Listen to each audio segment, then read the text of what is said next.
Hello, my name is Derek Lee and I'm a part of the EDU-525 class at Grand Canyon University.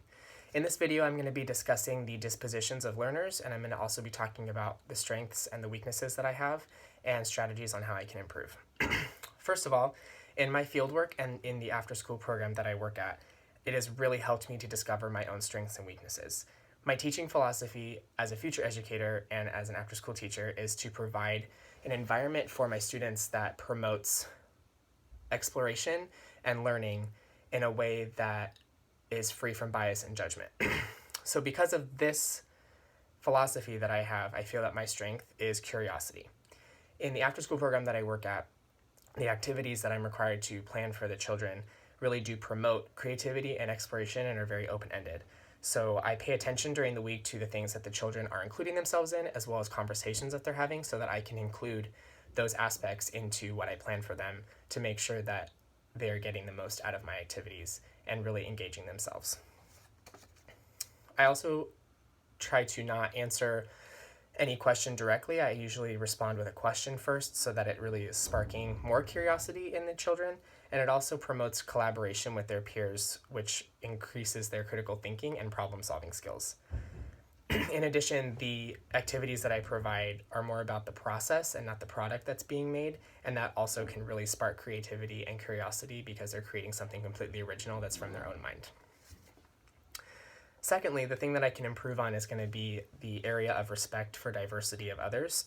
I'm only with students for a short time during the day, and there's so much to get done in those times, so sadly for me, learning about their cultural backgrounds has taken a backseat, and I realize that that is exhibiting a form of bias because I'm becoming ignorant to the type of diversity and the different cultures that are around me. So a way that I can improve on doing that is providing an environment that has pictures and books and materials that really depict different cultures and backgrounds, so that when a child were to walk into my classroom, they would feel included and represented in different ways. By not doing this, I'm giving a roadblock to these children because they can walk into my class and not feel represented or included, and then they'll feel discouraged and they won't speak up and they won't share their ideas that are extremely important ideas and experiences that we could all learn from. By having a firm grasp on that diversity, it'll really create a positive impact inside the classroom, and it can also spark conversations about the differences that each child has and that the classroom is made up of. These new experiences that are being had can create new perspectives for other children that may not have the same perspective, and then the new knowledge is being created, etc., etc. Teachers should be facilitating these kinds of conversations and encouraging respectful inquiries.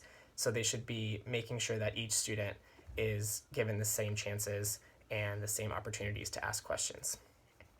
Having bias in the classroom will obviously create a negative impact because it can change that safe learning environment to one that is scary or uncomfortable for those children.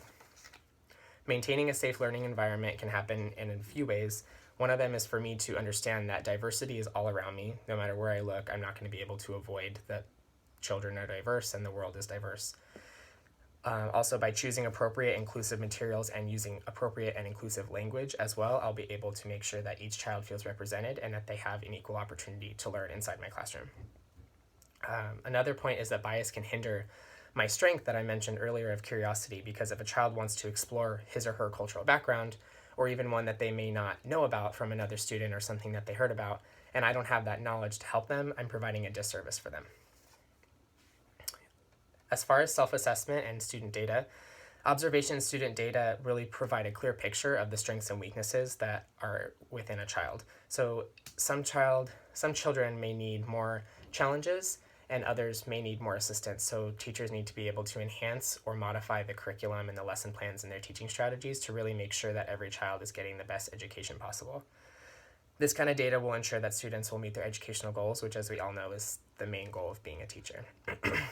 As far as self-assessment, you can really understand from that kind of assessment through self-evaluation and also evaluations given by authority figures. You can discover your own strengths and weaknesses as well.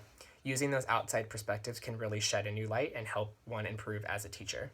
That's why I feel like collaboration with other colleagues is such an important aspect of being a teacher, because you're able to share ideas and get constructive criticism and even ask for advice on issues that you're maybe unfamiliar with. Thank you for watching. I really hope that you guys learned something about my strengths and my weaknesses, and I hope that maybe you learn something too and you'll be able to take that on into your career.